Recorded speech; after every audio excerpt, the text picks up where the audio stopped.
하나님의 재정청지기 8번째 시간입니다. 저는 사역을 시작한 지 56년 정도 되었습니다. 그리고 말씀드렸듯이 재정에 대한 계시를 받기 전까지는 오랫동안 재정 부분에서 씨름을 해왔죠. 이 재정에 대한 진리가 제 삶을 한 단계 더 앞으로 나아가게 했습니다. 제가 재정에 대한 생각을 바꾸고 하나님께 받는 법과 청지기로서의 삶을 배우지 않았다면 아마 저를 만나지 못하셨을 것입니다. 그래서 지금 제 삶에 일어나고 있는 모든 일들, 이 TV 사역뿐만 아니라 성경대학 사역까지 현재 1200명의 학생이 등록되어 있고 작년에는 600명의 학생을 어쩔 수 없이 되돌려 보내야 했습니다. 더 많은 학생을 받을 수 있도록 가능한 빠르게 건물을 짓고 있지만 여전히 더 준비가 필요하죠. 그리고 이 모든 것은 재정 때문에 일어나고 있는 일들입니다. 복음은 거저 주어졌지만 그 복음을 TV로 전파하고 세상에 나아가게 하려면 비용이 많이 들죠. 그래서 제가 이 진리를 몰랐다면 여러분은 지금 저를 TV에서 보지 못했을 것입니다. 여러분 가운데 하나님께서 마음에 주신 것들이 있을 것입니다. 그것을 붙잡지 못해서 성취되지 못하는 경우가 아주 많습니다. 저는 그 부분을 붙잡고 하나님의 뜻이 여러분들의 삶에서 풀어질 수 있도록 도와드리고 있는 것입니다. 지난 강의에서 이미 청지기직과 하나님이 주시는 풍요에 대한 많은 가르침을 다루었습니다. 오늘은 신명기 28장의 말씀을 인용해서 살펴보겠습니다. 아시는 분들은 아시겠지만 신명기 28장은 율법의 축복과 저주에 대한 말씀입니다. 만일 율법을 지키면 1절부터 14절까지는 축복이 임합니다. 그러나 율법을 어기면 사실 우리 모두가 죄를 지어 율법을 어긴 자들인데 16절부터 68절까지는 저주가 임합니다. 그러나 우리는 예수님을 통해서 그 저주에서 속량되었고 그래서 우리가 받아 마땅한 것을 받지 않게 되었습니다. 저주를 받지 않게 된 것이죠. 그 대신에 예수님으로 말미암아 우리는 그분이 받으셔야 할 복을 받게 되었습니다. 그래서 신명기 28장 1절에서 14절까지의 축복이 예수님 안에서 믿음으로 우리에게 임하는 것입니다. 신명기 28장 8절 여호와께서 명령하사 네 창고와 네 손으로 하는 모든 일에 복을 내리시고 저는 여기 명령하사라는 단어가 참 마음에 듭니다. 하나님께서 어떤 일이 일어나기를 원하시는 것과 하나님께서 그것을 명령하시는 것은 매우 다릅니다. 하나님께서 명령하시면 반드시 이루어지고 신속하게 이루어집니다. 그러므로 여호와께서 내 창고와 내가 손을 대는 모든 일에 복을 명령하여 내리실 것입니다. 다른 구절을 보기 전에 짚고 넘어갈 것은 하나님의 방식에 대한 부분입니다. 말하자면 이렇습니다. 여러분 중에 하나님께 돈을 달라고 기도하며 하늘에서 비처럼 돈을 내려주시기를 기다리는 분이 있을 수도 있습니다. 그러나 신명기 8장 18절 내 하나님 여호와를 기억하라. 그가 네게 재물 얻을 능력을 주셨음이라. 하나님께서는 재물을 얻을 능력, 기름 부으심과 능력을 주시지만 하늘에서 돈을 그냥 쏟아내시는 분은 아니십니다. 단순히 기도방에 들어가서 기도만 하는 것이 아니라는 말씀이죠. 물론 모든 것을 하시는 하나님께서 아주 특별한 경우에는 그런 일이 발생할 수도 있지만 하나님의 원리는 이렇습니다. 8절에 보시면 내 창고와 내가 손을 대는 모든 일에 복을 내리신다고 적혀 있습니다. 여러분, 100에 0을 곱하면 결과는 0입니다. 그냥 앉아서 나는 이 모든 말씀을 붙잡고 하나님께서 그리스도 예수 안에서 영광 가운데 그 풍성함을 따라 내 모든 필요를 채우실 것이다. 라고만 생각한다면 제가 이 빌립보서 4장 19절을 구체적으로 다룰 예정이지만 분명히 지금 말씀드리건대 하나님은 단순히 하늘에서 돈을 내려주시는 분은 아닙니다. 우리가 실제로 무언가를 해야 합니다. 하나님은 능력과 기름 부으심, 재물을 얻을 수 있는 능력을 주시지만 우리가 실제로 무언가를 저희 손으로 해야 합니다. 그런데 많은 분들이 아무것도 하지 않고 있습니다. 그러나 데살로니가 후서 3장 10절은 일하기 싫거든 먹지도 말라라고 쓰여 있습니다. 그냥 앉아서 돈만 받는 것은 잘못된 일인 거죠. 다시 말씀드리지만 저는 지금 전 세계의 모든 분들에게 말씀드리고 있습니다. 전혀 거동할 수 없는 환자나 누워있는 분들처럼 아무 일도 할 수 없는 경우도 있을 것입니다. 만일 도저히 일을 할 수 없는 상황이라면 그것은 별개의 문제죠. 자비와 나눔의 차원에서 도움을 받아야 하는 것입니다. 그러나 만일 여러분이 건강하다면 반드시 일을 해야 합니다. 아무 일도 하지 않으면서 정부의 보조금에만 의지하며 살아가는 것은 옳지 않습니다. 물론 연금이나 사회보장연금을 받고 계시다면 그것은 여러분이 낸 돈을 되돌려 받는 것이기에 전혀 다른 문제입니다. 여러분 분별하면서 들어주십시오. 제가 말씀드리는 것은 1세대, 2세대, 3세대까지 내려오며 단순히 정부에 기대어 살아가는 경우를 말씀드립니다. 여러분이 그런 것에만 의지하고 정부를 공급의 근원으로 삼는다면 결코 진정한 풍요를 누릴 수 없습니다. 우리의 공급원은 하나님이시죠. 여러분은 그 수준을 넘어 성경이 말씀하는 대로 살아가야 합니다. 하나님께서 우리의 창고와 우리가 손대는 모든 일에 복을 내리신다고 말씀하셨으니까요. 또 여호와 하나님께서 주신 땅에서 너를 복 주실 것이다. 내가 여호와 하나님의 계명을 지키고 그분의 도를 행하면 여호와께서는 네게 맹세하신 대로 너를 세워 자기의 성민이 되게 하시리니 이는 네가 내 하나님 여호와의 명령을 지켜 그 길로 행할 것임이니라. 땅의 모든 백성이 여호와의 이름이 너를 위하여 불리는 것을 보고 너를 두려워하리라. 그리고 여호와께서 네게 모든 소산의 풍성함을 주실 것입니다. 이렇게 말씀에는 축복이 가득 적혀 있습니다. 이것은 저주가 아니죠. 그런데 오늘날 일부 그리스도인들은 고난당하고 가난한 것이 하나님께서 그렇게 하시는 것이라고 말하기도 합니다. 하나님께서 우리를 낮추시고 교훈을 주시려는 것이라고 주장하죠. 그러나 그것은 하나님의 말씀이 가르치는 바가 아닙니다. 하나님께서 너희 조상들에게 주시겠다고 맹세하신 그 땅에서 몸의 소생과 가축의 새끼와 토지의 소산이 풍성한 것은 축복입니다. 그리고 저주의 부분인 15절부터 68절을 보면 풍성함이 없고 가축이 잘 번식하지 못하며 땅의 소산이 결실을 맺지 못하는 것이 바로 저주의 일부임을 알 수 있습니다. 오늘날 일부 종교인들은 여러분이 겪는 모든 고난이 하나님께서 하시는 일이라고 말하죠. 그러나 그것은 하나님의 말씀이 가르치는 바가 아닙니다. 성경은 하나님께서 이 모든 것에 풍성하게 하신다고 말씀하셨습니다. 그리고 12절 여호와께서 너를 위하여 하늘의 아름다운 보고를 여시사 네 땅에 때를 따라 비를 내리시고 내 손으로 하는 모든 일에 복을 주시리니 여러분 보십시오. 복을 주시겠다고 말씀하셨습니다. 내가 손을 대는 모든 일에 하나님께서 복을 주신다고 하십니다. 여기서도 알 수 있듯이 우리는 무언가를 해야 합니다. 그러면 하나님께서 복을 주시는 거죠. 하나님께서는 복지금에만 의존하거나 다른 사람에게 빌부터 사는 것에 복을 주시지 않습니다. 그러나 하나님께서는 우리가 손을 대는 일에는 복을 주십니다.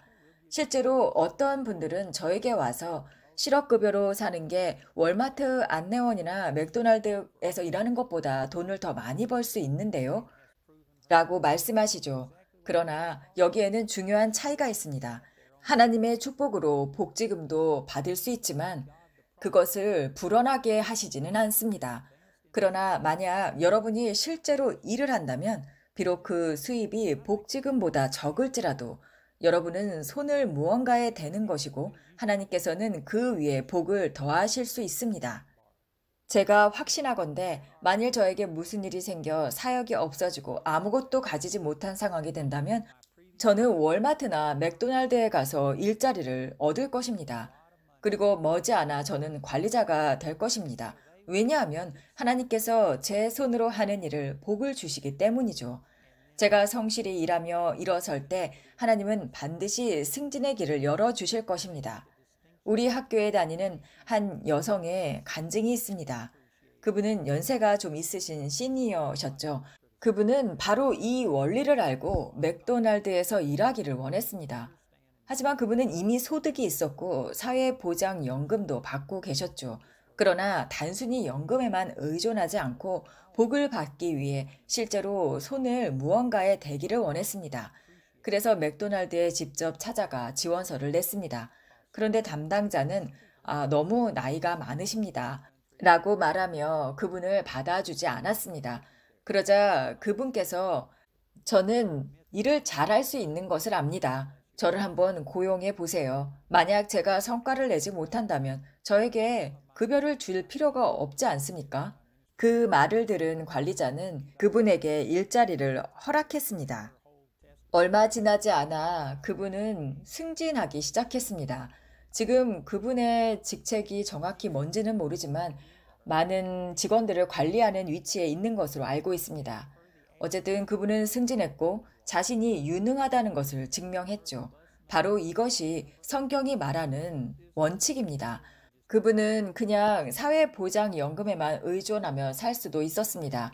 그러나 그분은 하나님께서 번영케 하시기를 원했고 실제로 움직이기 시작했죠. 그리고 지금은 관리직으로 일을 하고 계십니다. 참 놀라운 일 아닙니까? 저는 그것이 정말 훌륭한 태도라고 생각합니다. 성경에서는 네가 손을 대는 모든 일에 하나님께서 복을 내리시리니 네가 많은 민족에게 꾸어줄지라도 너는 꾸지 아니하리라. 이렇게 대출 부분에 대해서 제가 꼭 말씀드려야 하는 날입니다.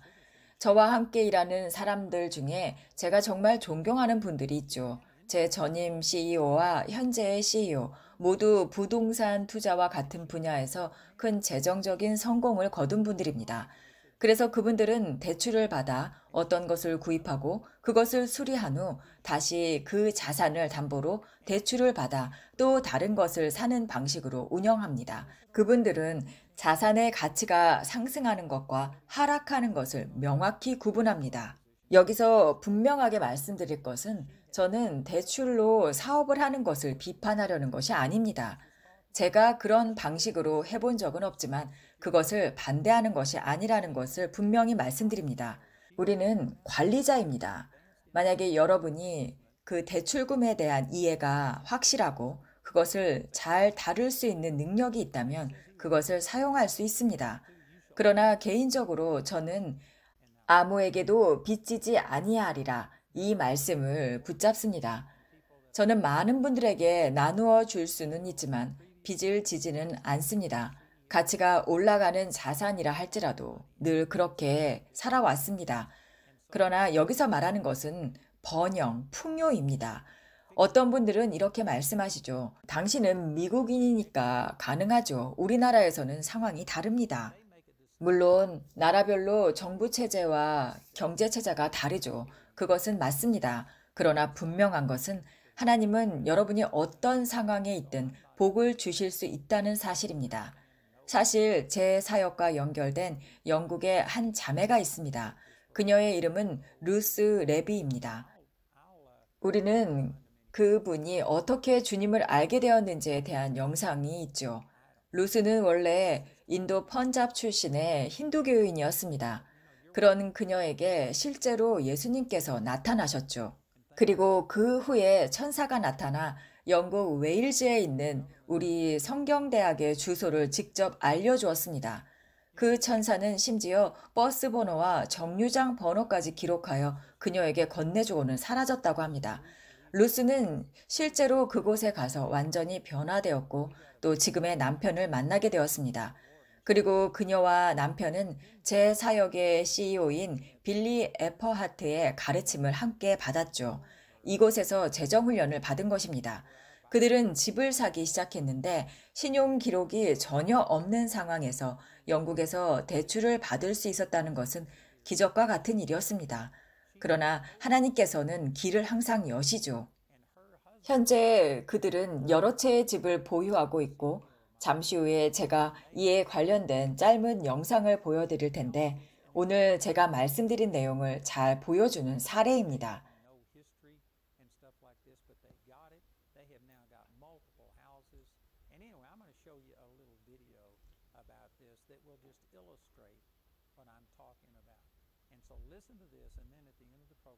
영국의 대부분의 사람들은 그저 월급에 의존해 살아가죠.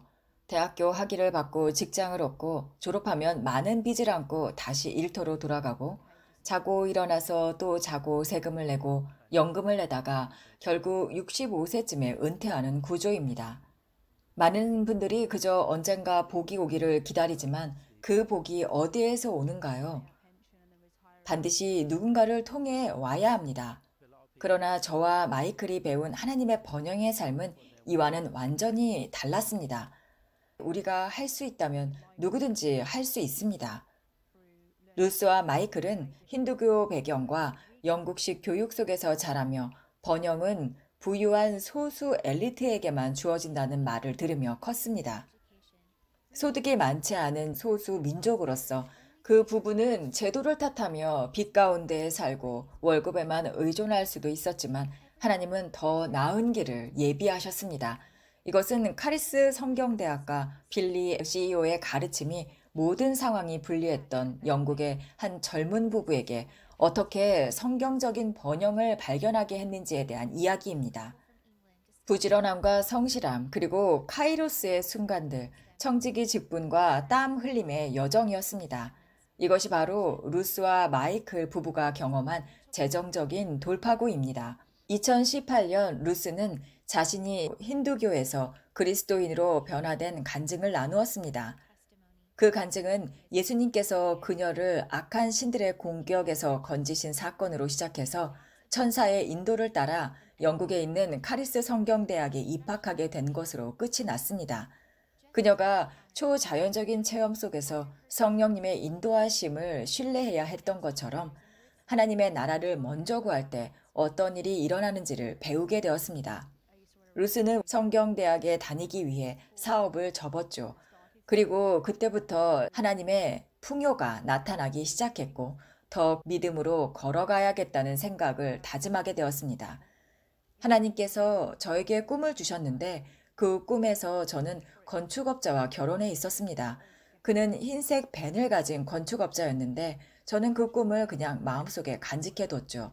어느 날 카리스에 특별 강사가 왔는데 마이클과 그의 아버지가 참석했습니다. 사실 제 아버지가 3년 동안 카리스에 다니셨고 저도 결국 그곳에 가기로 결정했습니다. 입학 첫 해에 영혼 몸 가르침을 듣는 것만으로도 제 삶은 완전히 변화되었죠. 저희 부부는 같은 인도계 배경을 가지고 있고 우리는 우상 숭배가 무엇인지 너무 잘 알고 있죠. 우리가 과거에 행했던 모든 것들이 그러니까요. 그런데 마이클의 부모님도 예수를 믿고 거듭난 분들이라서 정말 큰 격려가 되었습니다. 사실 저는 배우자를 찾으려 하지 않았어요. 그런데 마이클이 바로 건축업자라는 사실이었습니다. 우리는 점점 가까워지게 되었습니다. 루스가 제게 그 꿈 이야기를 해주었을 때 저는 속으로 그게 혹시 나인가? 라고 생각했습니다. 하나님의 나라를 먼저 구하는 가운데 예비된 완벽한 배우자를 발견하게 되었습니다. 그들이 결혼하자 성령님께서는 그들의 마음에 인도에서 미래의 사역을 준비하라는 소망을 두셨습니다. 세계에서 가장 높은 빈곤율을 가진 나라, 인도의 복음을 전할 뿐 아니라 성경적 풍요의 도구들을 제공하라는 부르심을 들은 것이죠.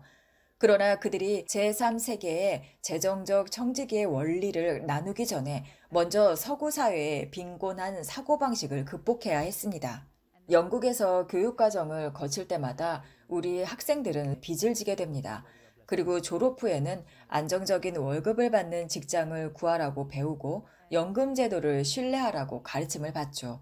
우리 눈에 보이기에는 대부분의 그 재정적인 축복은 세상의 특별한 소수의 사람들만이 그것을 가질 수 있다고 생각합니다. 여기에서 반드시 경계해야 할 사회주의적인 사고방식이 자리 잡고 있습니다. 교회는 오랫동안 내가 주면 다시 받을 것이다 라는 말씀만을 강조해 왔습니다. 그러나 많은 사람들이 알지 못하는 것은 그것이 어떻게 다시 돌아오는가입니다. 하나님께서 우리의 삶 속에 초자연적인 일을 행하시고 더 높은 차원으로 이끌어 가실 때 하나님께서는 예비하신 신성한 카이로스의 순간을 맞이하게 하십니다. 그러나 안타깝게도 많은 경우 사람들은 그것이 찾아왔을 때조차 알아보지 못합니다. 우리는 3학년 때 빌리 CEO의 재정 강의를 들었습니다. 빌리는 부동산 투자에 실제로 참여하고 있었기 때문에 우리에게 아주 큰 도움이 되었습니다. 마이클은 건축업자였고 저희는 부동산 투자에 원래 관심이 있었기 때문이죠. 저희는 그가 할 수 있다면 우리도 할 수 있다라고 생각하기 시작했습니다. 빌리의 가르침에 영감을 받은 루스와 마이클 부부는 부동산에 투자하기로 결심합니다. 그들이 시작하기 위해 필요한 것은 초기 자금이었는데 입문 단계의 부동산 가격은 대략 1억 5천에서 2억이 필요합니다. 루스와 마이클에게는 쉽지 않은 도전이었죠. 그들은 여러 일을 동시에 하면서 철저히 예산을 관리해야 했습니다. 루스는 생활비를 줄이며 200만 원 이상을 저축했고 약 20개월 동안 3,800만 원 정도를 모았습니다. 그러나 은행은 그들의 대출을 거절했고 번번이 기회를 놓치기도 했습니다. 그리고 또 다른 도전은 주변 사람들이었습니다. 어떻게 감당할 수 있겠느냐, 그만두어라. 사람들은 종종 의심을 심어줍니다. 그러나 성경은 재물을 얻을 능력을 주시는 분은 하나님이시며 이는 하나님께서 맹세하신 언약을 세우시는 것입니다. 앤드류 워맥 목사님의 가르침을 통해 단순히 월급에만 의존하는 삶 이상을 누릴 수 있음을 깨닫게 되었습니다. 우리는 꾸준히 입찰하기 시작했고 지켜보았습니다. 그 모든 과정에서 우리는 하나님의 나라를 먼저 구하며 끈기 있게 나아갔습니다. 루스와 마이클은 여러 번의 실망을 이겨내며 빌리 대표가 말하는 카이로스의 순간을 믿고 기다렸습니다. 카이로스란 고대 그리스어로 하나님의 뜻 안에서 정해진 하나님의 시간을 의미합니다. 이 순간은 종종 모든 것이 불가능해 보일 때 찾아오죠. 우리가 첫 번째 부동산 계약을 성사시킨 것은 사실 코로나가 터지기 직전이었습니다. 그 당시 많은 사람들이 동시에 그 집을 보러 왔기 때문에 솔직히 우리가 그것을 얻을 수 있으리라고 생각지 않았죠. 실제로 우리는 다른 사람에게 약 4천만 원 정도 더 높은 가격으로 입찰이 밀려버렸습니다. 그래서 우리는 우리의 제안을 그대로 두고 하나님께서 일하심을 믿었습니다. 그 집 주인은 결국 우리의 제안, 즉 4천만 원이나 더 낮은 금액을 받아들였습니다. 첫 번째 집에서 루스와 마이클은 빌리에게 배운 전략을 실행했습니다. 부동산 세계에서는 BRRR이라고 알려진 전략, 즉 구매, 수리, 임대, 재융자, 반복, 이 법칙을 적용했습니다. 먼저 그들은 저렴하게 나온 1억 5천짜리의 집에 계약금을 걸었습니다. 그 후 집 내부를 리모델링하며 벽과 카페트, 낡은 부분들을 고쳤습니다. 이것은 집의 가치를 높일 뿐만 아니라 임대료까지 올릴 수 있지요. 그들은 집을 임대하면서 리모델링 후 새로 평가된 가치, 약 2억 5천만 원을 기준으로 은행에 재융자를 신청했습니다. 결과적으로 1억 원의 가치 상승을 얻게 된 것이죠. 그렇게 그들은 첫 번째 집을 보유한 채 얻은 차익을 활용해서 또 다른 부동산을 구입하고 다시 수리하고 임대하고 재융자했습니다. 이 방법은 너무 잘 작동해서 코로나 봉쇄와 경기 침체 속에서도 이 과정을 계속해서 반복할 수 있었습니다. 그럼 또 다른 집을 사는 건가요? 네, 영국에서 그렇게 했습니다. 우리는 이미 여러 차례 이 과정을 반복했습니다. 우리는 이 흐름을 멈추지 않을 것이고요. 100채 정도까지는 나아갈 계획입니다. 그때쯤에는 토지 개발이나 상업용 부동산에도 투자할 생각입니다. 우리가 붙잡은 말씀은 마태복음 6장 33절. 그런즉 너희는 먼저 그의 나라와 그의 의를 구하라. 그리하면 이 모든 것을 너희에게 더하시리라. 였습니다. 우리가 제시하는 금액은 언제나 다른 사람들보다 낮았어요. 그런데도 이상하게 우리의 제안이 받아들여졌습니다. 이것은 분명 하나님께서 하신 일입니다. 왜냐하면 상식적으로 판매자가 더 낮은 제안을 받아들일 이유가 전혀 없지 않습니까?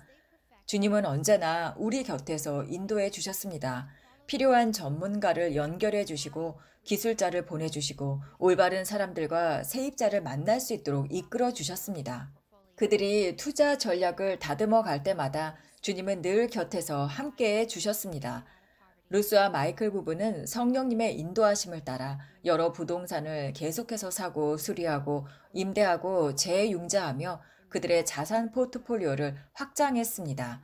그들은 이제 인도를 향해 눈을 돌렸습니다. 같은 원리들이 그곳에 그리스도의 몸을 가난에서 벗어나게 하는 데 도움이 될 것이기 때문이죠. 저는 예수 그리스도를 통해 인도의 사람들에게 힘을 주고 싶습니다.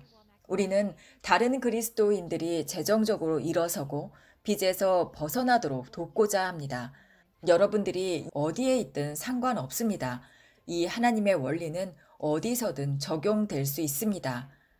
저희는 가장 나쁜 경제 상황에서 투자를 시작했을까요? 네, 맞습니다. 그렇다면 우리가 할 수 있다면 누구든지 할 수 있다고 저는 믿습니다. 이 부부의 이야기는 우리에게 하나님의 나라를 먼저 구하고 부르심에 충실할 때 하나님께서는 상상도 하지 못할 풍성함과 은혜를 그분의 카이로스의 순간에 축복하여 주신다는 것입니다. 하나님은 사람을 차별하지 않으십니다. 여러분에게도 동일하게 하실 것입니다.